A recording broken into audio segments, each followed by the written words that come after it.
Doing a quick demonstration on some of the windows that I'm working on it with my house, and someone's literally yesterday asked me to make a video working on my house, so I'm going to show a few windows.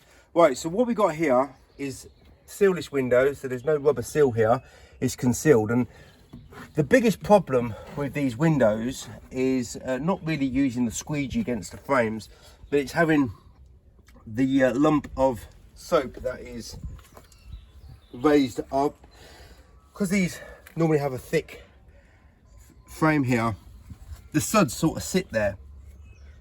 So what I tend to do is let the windows cry a bit by going to do a few more windows elsewhere, then coming back. So the guy in question asked me, how do I fix this problem? Well, you need a very dry cloth.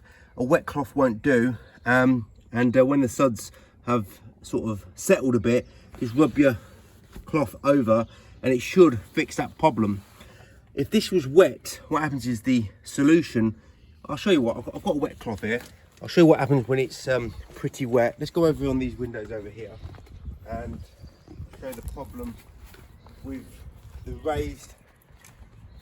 Normally these windows are very simple to work on, but like with everything in life, there's always problems somewhere. Right, so let's clean these windows, put the tool in the right place at the right time, and we only do that once because we've got this amazing soap solution that most window cleaners don't use. Right, so we've got some suds here, and this is a wet cloth. Let's try and make it even wetter. When I rub this across, quite often you get this problem here because there's no absorption, and quite often the suds just go over the top. That's because it's wet. So you need to use a dry, and really it's best to be clean, and then when you rub it across, that will be absorbed. You're not just pushing it, you're absorbing it on the dry, just like when you're detailing on the glass. You want to be detailing with the dry part, or you're going to be smudging the windows.